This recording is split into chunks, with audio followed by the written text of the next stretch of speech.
የቅድስት ድንግል ማርያም ወዳጆች የቅዱሳኑ ቤተሰቦች በወደደንና ባከበረን ከኃጢአታችንም በሥጋው መስዋዕትነት በደሙ ፈሳሽነት ባጠበን በጌታችን በመድኃኒታችን በኢየሱስ ክርስቶስ ፍጹም ሰላም እላችኋለሁ። እንደምን አረፈዳችሁ? ማስኩ ወልቋል። እንደምን ሰነበታችሁ? አምላካችን እግዚአብሔር ስሙ ለዘላለም የተመሰገነ ይሁን። እንደው በእግዚአብሔር በአባታችን ቤት ስላለን ስርዓት አግባብ ቢሆንም እንደው ጭብጥ ኩርምት ለቅሶ ቤት ያለን መስለን መቀመጥ የለብንም። አንዳንዶቻችሁ ደግሞ ማስኩ ጥሩ ነው። ማስኩ ይሄ ከኮቪድ ለመከላከል ሳይሆን ከነገርም ለመከላከል ቢሆን አይደል?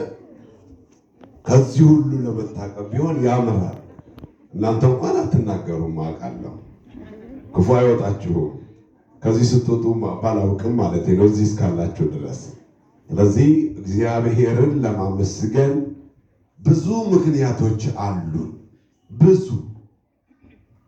ከራሳችን ብንጀምር እኔ ከእንስሳቱ፣ ከአራዊቱ፣ ከአዕዋፉ፣ ከተንቀሳቃሽ ፍጥረታት ደመነፍስ ከሆኑት ለይቶ በአርአያውና በአምሳሉ ውብና ድንቅ አድርጎ ስለፈጠረኝ እግዚአብሔርን አመሰግናለሁ። ለማመስገን ይሄ ዋናው መሰረት አይደለም። ሁለተኛው ለማመስገን ሰው ለተፈጠረለት ዓላማ መኖር ሳይችል ቀርቶ በኃጢአትና በበደል አረንቋ ውስጥ ወድቆ ሰው የማይሆነው አምላክ ሰው ሆኖ ከሰማያት ሰማያት ወርዶ ከእመቤታችን ከቅድስት ድንግል ማርያም ተወልዶ ለአፍንጫ በሚከረፋ ለዓይን በሚከፋ በከብቶች በረት ተወልዶ እኛን መስሎ የእኛን ሥጋ ነስቶ ሰው ሆኖ ስላዳነን ምስጋና ይገባው። አመስግኑት እልል ብላችሁ በደንብ አድርጋችሁ። መድኃኒዓለም ክብር ምስጋና ይግባው። እሱ ስናመሰግን ደስ ይበለን። በጣም በሕይወታችን ዘመን የመድኃኒዓለምን ፍቅሩን ውለታው ቢገባ ኖሮ ዛሬ ሰው ከሰው ጋር ይጠላላ ነበር፣ ይገፋፋ ነበር። ስለዚህ ፍቅሩን እያሰብን ወደ መቅደሱ ስንመጣ ለኔ ያደረክልኝ ሰው ገላመጠን ብለን ከቤተ ክርስቲያን የቀረን ሰዎች አለን። ክርስቶስ እኛን ለማዳን ፊቱ ላይ ምራቅ ተተፍቶበታል። ነውር ነው አይደለም? ምራቅ መጥፋት እንኳን ክርስቶስ ፊት ሰው ፊት ምራቅ ይተፋል። ክርስቶስ ፊት ግን ተተፍቶበታል። የሱ ውለታ ይግባል። የተተፋው ለኔ ነው፣ እኔን ለማዳን ነው። ይህንን ሁሉ የታገሰው ሐዋርያው ቅዱስ ጳውሎስ በፊቱ ያለውን ደስታ ተመልክቶ ተመልከቱ፣ ነውርን ሁሉ ንቆ በፊቱ ያለውን ደስታ ተመልክቶ ታገሰ ነው የሚለው። በፊቱ ያለው ደስታ የኛ መዳን ነው፣ የኛ በሕይወት መኖር ነው።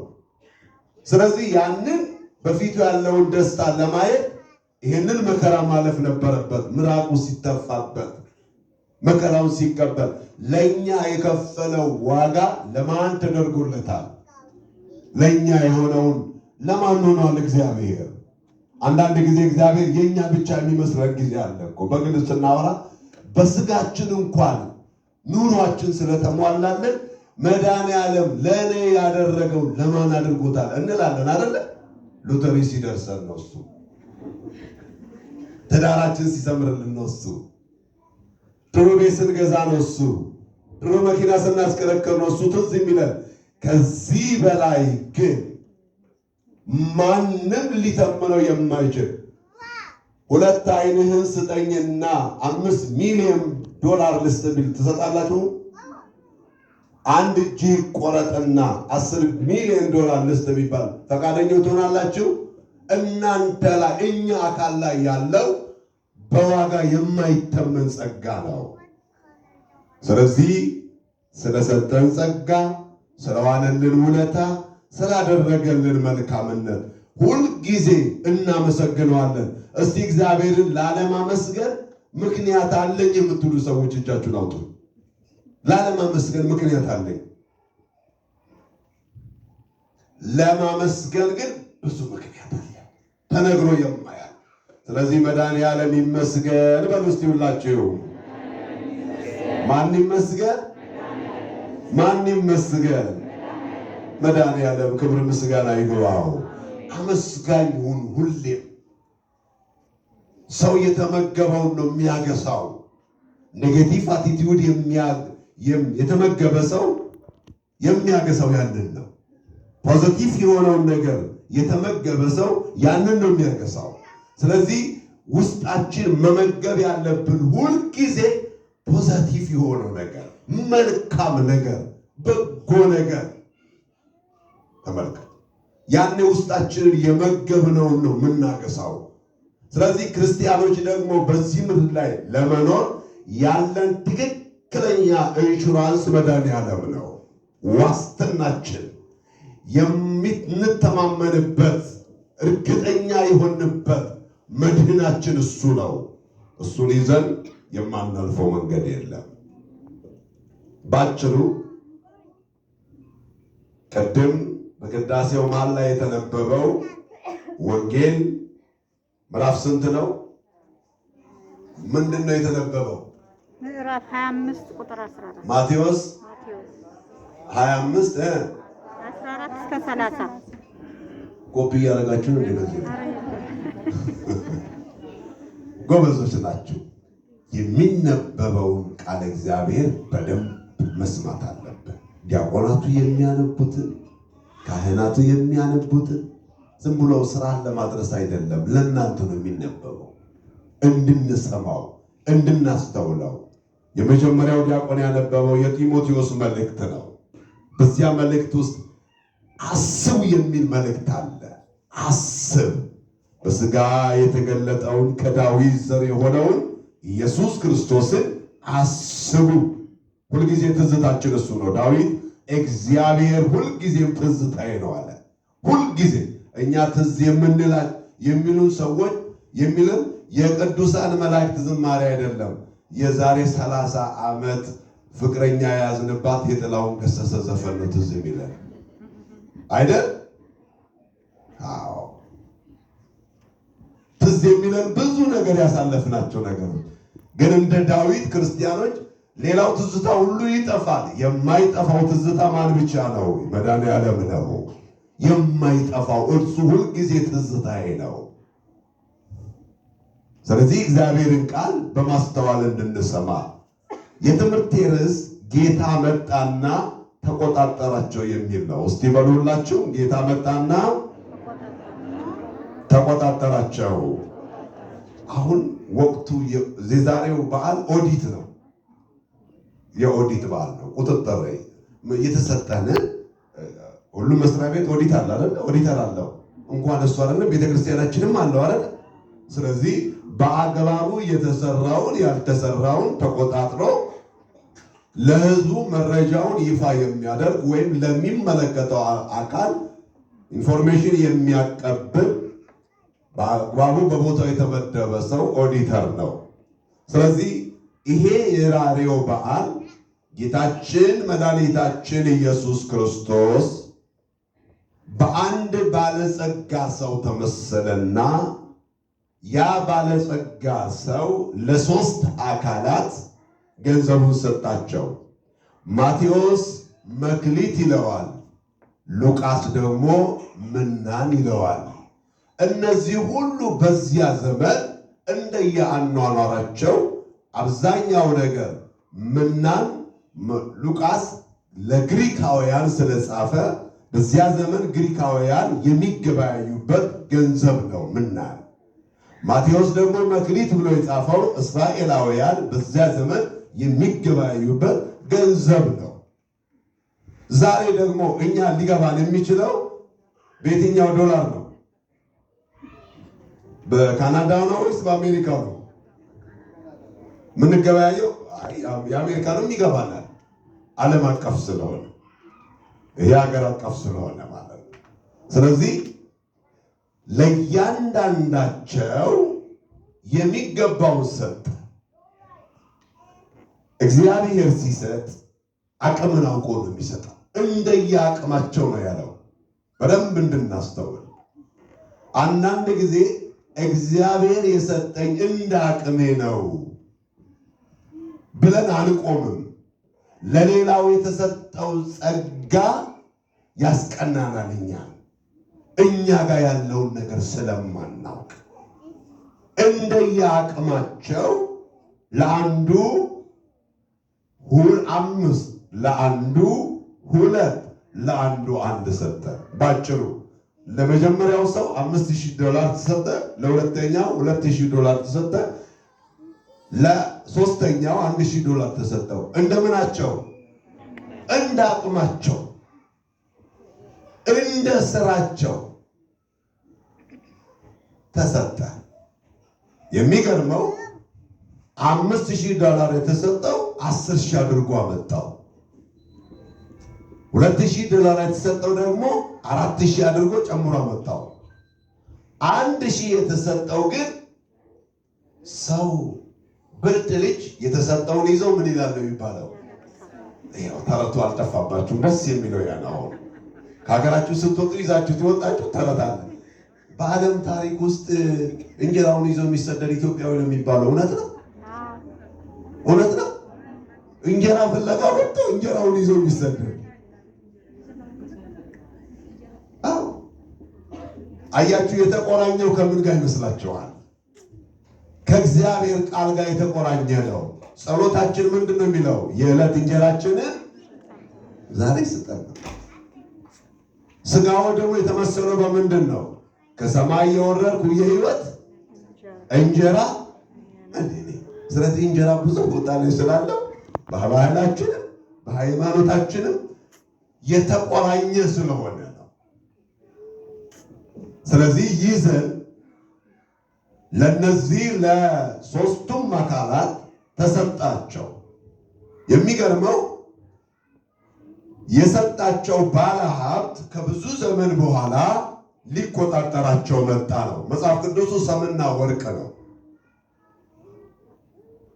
ባለ ሀብቱ መጣ፣ ኦዲተሩ መጣና አንተ 5000 ከዛሬ ስንት ዓመት በፊት እንደተሰጠ አስባለሁ።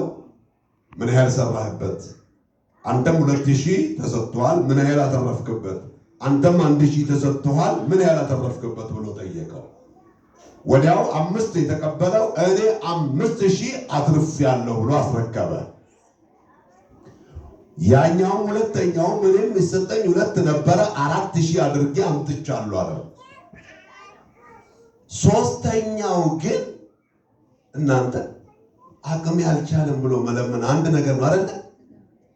ይሄ የማያፍር ሰው ታውቃላችሁ? አይኑ በጨው ታጥቦ የሚመጣ ነገረኛ ተሳዳቢ ሰው፣ ለነገሮች ሁሉ ምክንያት የሚፈልግ መጀመሪያ ባይቀበል ጥሩ፣ ተቀብሎ ደግሞ ሲመጣ አምጣት ሲባል ጊዜ እኔማ ብሩን አልቻልኩበትም፣ አላተረፍኩበትም ጌታዬ፣ ዋናውንም አለማጥፋቴ እኔ ሆኜ ነው። ስለዚህ እንካ ብሎ ማስረከብ ሲገባው ፊቱን በጨው ታጥቦ ደረቅ ሰዎች አሉ። እግዚአብሔር ከእነዚህ አይነት ሰዎች ይጠብቃቸው። አፋቸውን አሹለው ሰውን የማይሰሙ ገና መጣና እኔማ ገና ገንዘቡን ስትሰጠኝ ኬት እንዳመጣ ስለገባኝ ካልበተንክበት የምትሰበስብ ካልዘራበት የምታጭድ ካላጠራቀምከው አካውንት የምታወጣ ጨካኝ መሆንን አውቄ ብሩን ቀብሬው አስቀምጨዋለሁ። እንዲህ አይነቱ ሰው ምን ትሉታላችሁ? ከዛ ባለ ሀብቱ ተበሳጨ። ሕግ ባለበት አካባቢ ነው። ይሄንን ሰው ውሰዱልኝ ወደ እስር ቤት አለ። ከዛ ወሰዱት፣ እስር ቤት ገባ። ወንጀለኛ ነው፣ ወንጀለኛ ነው። እዚህ ሀገር ታክሱን በአግባቡ ታክስ ካልጨበረበረ ይለቀቃል፣ ይገባታል እስር ቤት ውስጥ ሕግ ስለሆነ። ይህንን ወደ ወርቁ እንምጣ። አሁን ባለሀብት የተባለው ክርስቶስ ነው።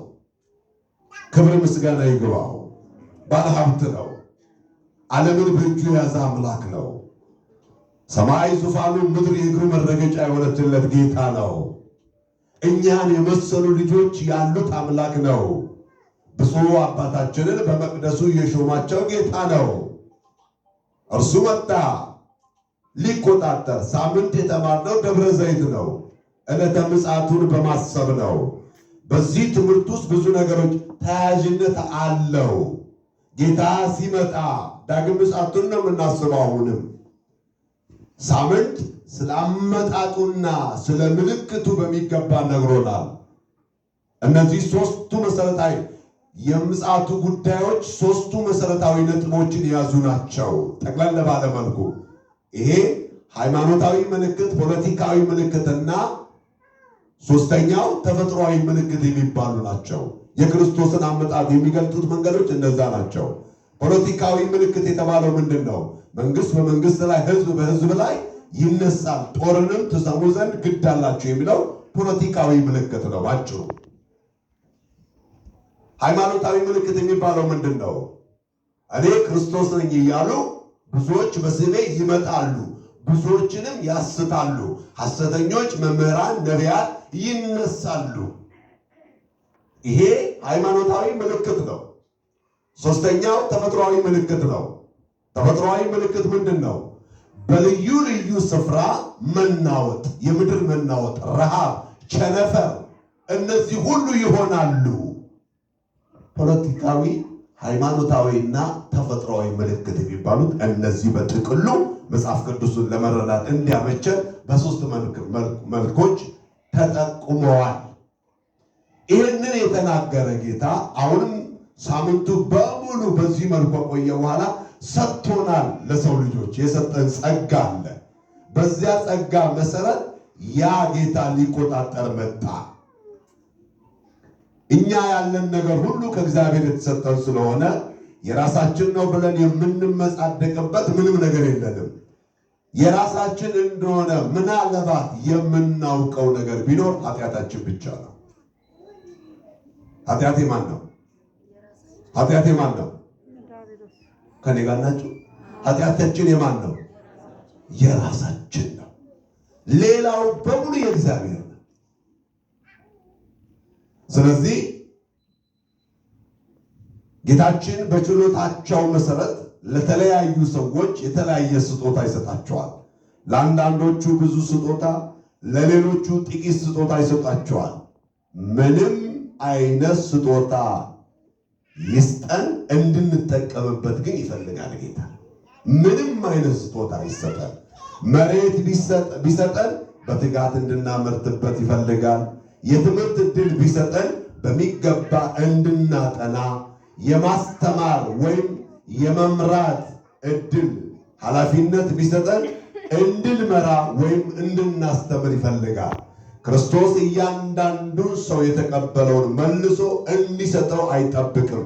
የምንችለውን ያህል ግን እንድንመልስለት ይጠብቃል። በተለይም ከኛ ፍቅራችንን፣ እምነታችንን፣ መታዘዛችንን ይጠብቃል። እግዚአብሔር ለሰው ልጆች የሰጠው ስጦታ ብዙ ነው። ግልጽ በሆነ መልኩ ከእስራኤል ጋር እግዚአብሔር የሰጠው ስጦታ ይህንን ብታደርጉ፣ ቃሌን ብትሰሙ፣ እኔን ብታምኑ፣ ብትታዘዙኝ የምድርን በረከት ትበላላችሁ ብሎ ለእስራኤላውያን ከርሞ የሆነውን የመሬታቸውን እህል መብላት እንዲችሉ በሚገባ እንዲጠቀሙ እግዚአብሔር ይህን ተስፋ ሰጥቷቸዋል። ለሐዲስ ኪዳን የተሰጠው ይሄኛው ለእስራኤል የመጀመሪያ ሜጀር የሆነው ለአዲስ ኪዳን አማኞች ማይነር ነው። አያችሁ፣ ለዚሁ ነው ቅዱስ ጳውሎስ የአይሁዳዊ ብልጫው ምንድን ነው ብሎ ከአሕዛብ አይሁድ እንደሚበልጡ ከነገረ በኋላ ሊቁ ቅዱስ ዮሐንስ አፈወርቅ ደግሞ ክብርነ የአቢ እምክብሮሙ ለአይሁድ፣ አዲስ ኪዳን ክርስቲያኖችን አማኞችን በክርስቶስ ሞትና ትንሣኤ የዳኑትን ክርስቲያኖችን እኛ ከአይሁድ እንበልጣለን ይላል። ክብራችን ከማን ይበልጣል? መልሱልኝ። ከማን ይበልጣል? ከእስራኤላውያን ይበልጣል። እስራኤላውያን ሕግ ተሰጥቷቸዋል። በሕግ አልተመሩም። ያንን ሕግ ተውን። አሁን ደግሞ እኛ ጋር የተገለጠው ሕግ ሰጪው ራሱ እግዚአብሔር ሐዋርያው ወንጌላዊ ቅዱስ ዮሐንስ በዚህ በዮሐንስ ወንጌል ምዕራፍ 1 ቁጥር 18 ላይ ሕግና ጽድቅ ሕግ በሙሴ ተሰጥቶ ነበር አለ። ጸጋና ጽድቅ ግን በማን ሆነልን? በጌታችን በመድኃኒታችን በኢየሱስ ክርስቶስ ሆነልን። ስለዚህ ከሕግ ይልቅ ጸጋና ጽድቅ ይበልጣል። ክብር ምስጋና ለመድኃኒዓለም ይሁን። አያችሁ ብልጣችንን። ይሄ ብቻ አይደለም። ለእስራኤላውያን የተሰጣቸው ከግብፅ ምድር ሲወጡ ትገባላችሁ የተባሉት የት ነው? ወደ ከነዓን ነው። ትበላላችሁ የተባሉት ምንድን ነው? ማርና ወተት ነው። ይሄ ነው ተስፋቸው። የአዲስ ኪዳን ክርስቲያኖች ደግሞ በኤፌሶን ምዕራፍ 1 ቁጥር 3 ላይ ሐዋርያው ቅዱስ ጳውሎስ እንዲህ ይላል፣ ይትባረክ እግዚአብሔር አቡሁ ለእግዚእነ ወአምላክነ ወመድኃኒነ ኢየሱስ ክርስቶስ ዘባረከነ በኩሉ በረከተ መንፈስ ቅዱስ ዘበሰማያት በእግዚእነ ኢየሱስ ክርስቶስ። ምን ማለት ነው? በሰማያዊው ስፍራ በመንፈሳዊው በረከት። እችን ፖይንት ያዙልኝ። አያችሁ፣ የአዲስ ኪዳን ክርስቲያኖች የተባረክንበት መባረክ ነው። ስፍራችን የት ነው? ሰማያዊ ሰማይ። በረከታችን ምንድን ነው? መንፈሳዊ። ሁለቱን ተመልከቱ። እስራኤላውያን ስፍራቸው ከነዓን ነው። በረከታቸው ማርና ወተት ምድራዊ ነው። የእኛ የክርስቲያኖች ስፍራችን ሰማያዊ ነው። በረከታችን ደግሞ መንፈሳዊ ነው። አንበልጥም? ታዲያ አንበልጥም? አሁን በቋንቋ አይደለም ብልጫ መናገር ያለብን፣ በሕይወት ነው። መድኃኒዓለም የሞተልን፣ የተሰዋልን፣ የተሰቀለልን፣ ያዳንን አማኞች ነን። ለእኛ የተሰጠ ስጦታ ደግሞ ሜጀሩ መንፈስ ቅዱስ ነው። በደንብ እንዲገባ ምን ተሰጥቶናል? ምን ነው ዝም አላችሁ? አልተግባባንም? ካልገባችሁ ላውቃ ትምህርቴ እየተግባባን ነው። ለእኛ የተሰጠን አሁን እንጀራ ስጠን፣ ጥሩ ጸሎት ነው። እምበላውን አታሳጣኝ፣ ጥሩ ጸሎት ነው። እንደው ትልቅ ስጦታ ተሰጥቶን ምን ለምነው እኮ ትንሽ ነው። ስለምትበሉ፣ ስለምትጠጡ፣ ስለምትለብሱ አትጨነቁ። ይህንንማ አሕዛብም ይሹታል። እናንተ ከአሕዛብ ስለምትበልጡ የእግዚአብሔርን መንግሥቱንና ጽድቁን ምን በሉ? እሹ። እንበልጣለን። አሁን ለሚበላ እግዚአብሔር በሚበላ ነገር እንዴት ይገመታል? ወደ ዳሪ በሚቀየረው ነገር እንዴት ይገመታል? እንዴት የሰው እጅ በሰራው ለጎጆ እግዚአብሔር እንዴት ይገመታል? ማንስ ይኖር የለ እንዴ? የማያምኑ ጥሩ መኪና ይነዳሉ፣ የማያምኑትም በአማሩ ቤቶች ውስጥ ይኖራሉ። አይኖሩም? አቤት! የእኛ ልዩነት ምንድን ነው? አያችሁ፣ ብልጫችንን፣ ስፍራችንን፣ ስጦታችንን ለይተን ማወቅ አለብን። ስለዚህ የእኛ ብልጫ ምንድን ነው? ክርስቶስ በግልጽ ነው የነገረን። ስለምትበሉ፣ ስለምትጠጡ፣ ስለምትለብሱ፣ ስለምትጠለሉ መጠለያ ቤት ለሰው ቤዚክ ኒድስ ተብለው የሚነገሩ መሰረታዊ አስፈላጊ የሆኑ ነገሮች ተብለው የሚነገሩ በሳይንሱ አሉ። ምን ምን ናቸው? ምግብ፣ ልብስ፣ መጠለያ። እነዚህ መሰረታዊ ነገሮች ናቸው አሉ። ለሳይንሱ መሰረታዊ ናቸው። ለክርስቲያኖች ግን መሰረታዊ አይደሉም፣ ቦነስ ናቸው። ዋናው ዋጋችን የኛ መንግስቱና ጽድቁን መውረስ ነው። ሌላው ተራ ነገር ነው፣ ትተነው እንሄዳለን። ደግሞ በሞርጌጅ የምንጨነቅበት ቤት ደግሞ እንቅልፍ እያጣን ረጅም ሰዓት እየሰራን እንደውም ጌታ መጥቶ ይውሰደን። ምን ነው ዝም ማለት? ይውሰደን። አሜን ማለት ጨነቃችሁ አይደል? ይውሰደን። አቤት ይውሰደን ስላችሁ ደነገጣችኋል። ትፈራላችሁ እኮ በጣም። እሱማ ሞት ያስፈራል። እንደማይፈራ ማናል ሞትን እንዳንፈራው አድርጓል። ክርስቶስ ግን ሞትን ተረት ስላደረገልን ሞቶይ አስፈሪነት ወዴት አለ ያሰኘው እኮ ክርስቶስ ነው። ግርማ ወዴት አለ? ገዥነት ወዴት አለ? ስልጣን ወዴት አለ? አሰኝቶ ተራ ያደረገው ክርስቶስ ነው። ስለዚህ የተሰጠን ስጦታ ከየትኛው ይበልጣል? ለኛ የተሰጠን ስጦታ መንፈስ ቅዱስ ነው። ክርስቶስ ምን ይላል? እኔ ካልሄድኩ አጽናኙ አይመጣም፣ እኔ ሲሄድ አጽናኙ ወደ እናንተ ይመጣል። እሱ ሁሉን ይነግራችኋል፣ እሱ ያስተምራችኋል፣ እሱ ያጸናችኋል፣ እሱ ያጽናናችኋል። ስለዚህ የክርስቲያኖች ዋናው ስጦታው ማነው? መንፈስ ቅዱስ ነው። መንፈስ ቅዱስ ያለው ደግሞ ሕይወት አለው። መንፈስ ቅዱስ ያለው በረከት አለው። መንፈስ ቅዱስ ያለው ጸጋ አለው። ተመልከቱ፣ የክርስቲያኖች ስፍራ ይለያል። ነፃ እንድንሆን ይፈለጋል። ብዙ ጊዜ እግዚአብሔር እኛን ከባረከን እኛ የጨበጥነው የዳሰስነው ነገር ሁሉ ይባረካል። ክብር ምስጋና ለስሙ ይሁን። ብዙ ሰዎች ቤታቸውን ያስባርካሉ፣ እነሱ ግን አልተባረኩም። ጣሪያውና ግድግዳ ላይ ምን ሰባለሁ? ሰይጣን ሞኝ ነው እንዴ? ጣሪያና ግድግዳው ስም ያድረው? ሞኝ ናችሁ። ብዙ ሰዎች ቤታቸውን ጸበል ያስረጫሉ፣ እነሱ ግን አልተረጩም። ሰይጣን ያለው ከቤቱ ጋር ነው ወይስ ከኛ ጋር ነው? የሚፈልገው ማንን ነው? ሰይጣን ሞኝ ያደረጋችሁ ጣሪያና ግድግዳው ስም የምትጠብቁት ዋናው እኛን ነው መንጠቅ የሚፈልገው። እነዛ እንደ ሴትዮዋ ማለት ነው። ቤት ውስጥ ውሻ ያላቸው በኋቃቸውን ውሻ እየነካ አስቸገረ ሁልጊዜ። ከዛ መምህሩን ስታስቸገራቸው እባክዎትን በኋቃዬ ውሻ ነካው እያለች ስታስቸገር ቄሱ ስልችት ብሏቸዋል። አሁን ውሻውን አምጪና አፉን ልባርከው፣ ከመቸገራቸው የተነሳ ማለት ነው። ስለዚህ እኛ ልንባረክ ይገባናል። ከጣሪያውና ከግድግዳው ጋር አይደለም ሰይጣን አጀንዳው። ካንተ ጋር ካንቺ ጋር የደሙ ምልክት ካለ ካንተ ጋር ነው። የክርስቶስ አርማ መስቀሉ ካለን ካንቺ ካንተ ጋር ነው ሰይጣን አጀንዳው። ስለዚህ እኛ እንባረክ መጀመሪያ። ለዚሁ ነው እግዚአብሔር ለቤታችን የሚሆን ሳይሆን ለሕይወታችን የሚሆን ነገር ነው የሚሰጠን። ክብር ምስጋና ይግባው። ቤቱንማ አንተም ትሰራዋለህ፣ ማንም ይሰራዋል። አንተን ነው መባረክ የሚፈልገው ክርስቶስ። ብዙ ሰዎች ገንዘባቸውን ለእግዚአብሔር ቤት ይሰጣሉ፣ ሕይወታቸው ግን አልተሰጠም። ምን ዋጋ አለው?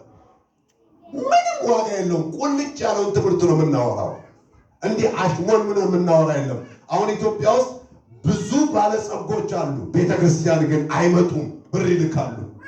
ብሩ የመጣው ተዘርፎ ይሁን ተሰርቆ ይሁን የድሃ ላብ ቀምተው ሰራተኞቻቸውን አስለቅሰው ለእግዚአብሔር ቤት በጎን ብር ይልካሉ። አይ እግዚአብሔር ሞኛችሁን ፈልጉ። እኔን ሊያታልሉ ይችላሉ ካህኑን። እግዚአብሔርን ግን መዋሸት ይቻላል? እንዴት ይቻላል? በቤታችሁ ያለውን ሰራተኛ፣ በቤታችሁ ያለውን ባልንጀራ፣ በጎረቤታችሁ ያለውን ወዳጅ ደስ ሳታሰኙ እያስቀየማችሁ እግዚአብሔር ደስ እንዲያሰኛችሁ ትጠብቃላችሁ? አትጠብቁ። እግዚአብሔር የሰጠን ስጦታ ብዙ ነው። ስለዚህ መንፈስ ቅዱስ ዋናው ስጦታችን ነው። ሐዋርያው ቅዱስ ጳውሎስ የጸጋ ስጦታ ልዩ ልዩ ነው፣ መንፈስ ግን ስንት ነው? እስቲ መልሱልኝ። መንፈስ ስንት ነው? ያ አንዱ መንፈስ ለማ ተሰጥቷል?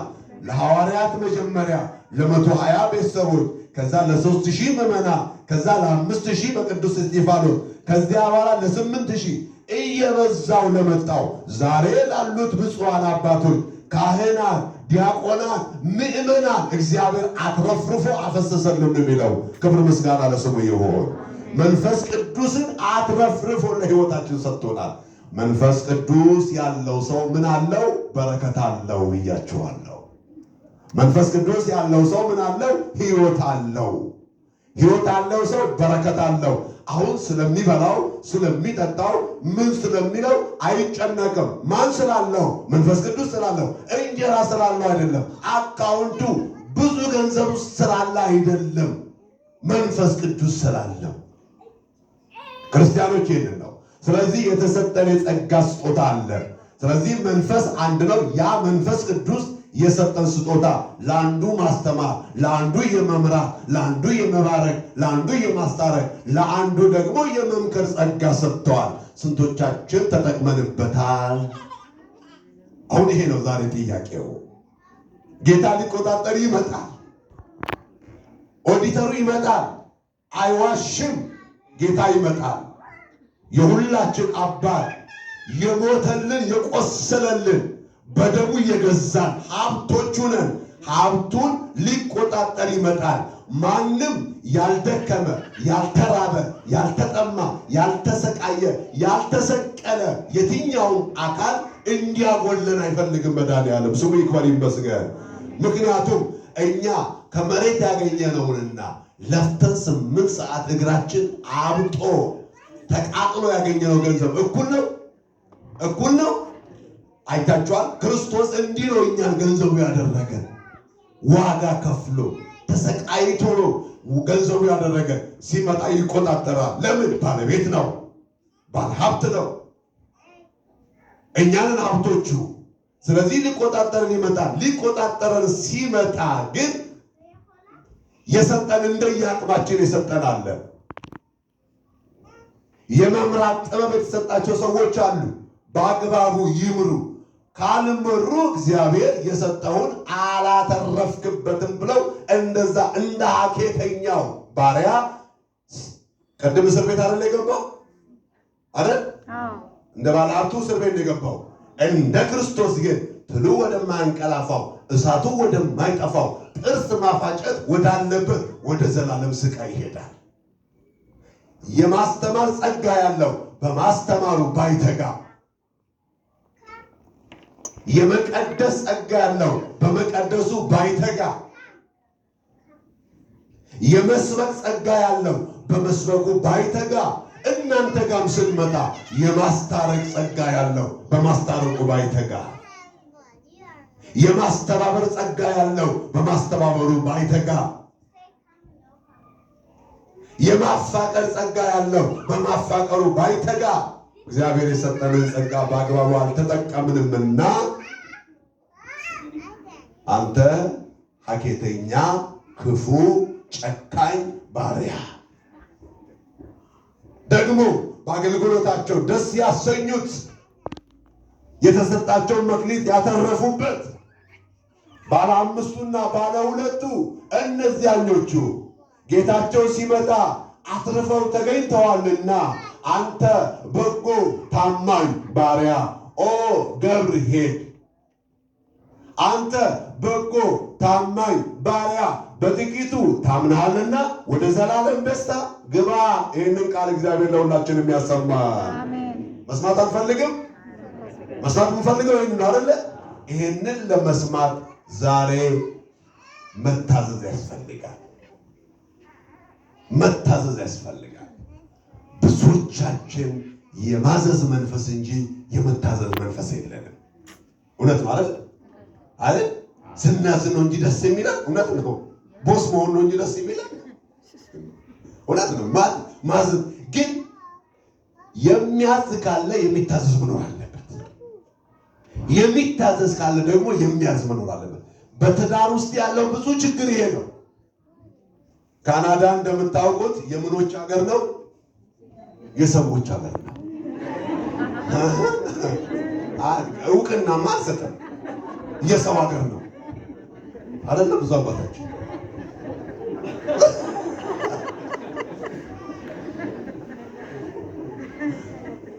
የሰው ሀገር ነው። በቃ ትልቁ ነገር ክርስቲያኖች እንደዚህ ይማሉ። እየሰማችሁ ነው? ሴቶች እየሰማችሁ ነው? ወንዶቹ ሳቁ እዛ ጋር ተቸግረዋል። ንገርልን እያሉ እንጂ ይመስለኛል። አሁን በጣም ነው የተቸገርነው። መመራችን ከዚህ መስመር እንዳትወጣ እባክህ ንገርልኝ። ለራሳችሁም ቢሆን ስሙ። እንደዛ እንደ ሴትዮዋ አትሁኑ። ቀብር ላይ ቤተክርስቲያን አንድ ሰው አርፎ ቀብር ሊቀበር ይመጣል። ካህኑ ይነሱና በሉ ሁላችንም መንገዳችን ወደዚያው ነው፣ ንስሐ እንግባ፣ ከእግዚአብሔር ጋር እንታረቅ፣ ይቅር እንባባል ብለው ይናገራሉ። ደግሞም እየጠጡ እየሰከሩ ትዳራቸውን የሚበጠብጡ ኑሯቸውን የሚረብሹ ሰዎች አሉ። ለእነዚህ ሰዎች ጠቢቡ ሰሎሞን ዋይታ ለማን ነው? ለቅሶ ለማን ነው? ያለ ቦታስ መውደቅ ለማን ነው ብሎ ይናገራል ሲባል ሴትዮዋ ባሏ በጣም ሰካራም ነው፣ ለካስ እየጠጣ እየመጣ እንቅልፍ ነስቷት ይቀጠቅጣታል። ኢትዮጵያ ነው፣ ካናዳ አይደለም። ስለዚህ ይቀጠቅጣታል። ከዛ ህዝብ መካከል ቆማ ብድግ አለች። ስማ አንተዬ፣ ለአንተ ነው የሚነገረው የትምህርት ስማልኝማ። አሁን ለሰው የሚሰሙ ሰዎች የሉ፣ ለሰው የሚሰሙ አለ። ስላሜ ሲወራ አይ ዛሬ ብትኖር ምን አለ የምንላት ትዝ የምትለን ሰው የለችም።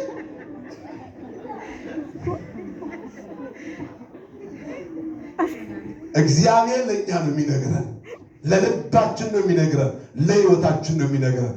በተሰጠን ጸጋ በአግባቡ እንድናተርፍ ደግሞ ማትረፉ እንዳለ ሆኖ ስጋውን በልተን ደሙን ጠጥተን የመንግስቱ ወራሾች የክብሩ ቀዳሾች እንድንሆን የእግዚአብሔር ቸርነት የእመቤታችን የቅድስት ድንግል ማርያም አማላጅነት የቅዱሳን ጸጋና በረከት ከሁላችን ጋር ይሁን።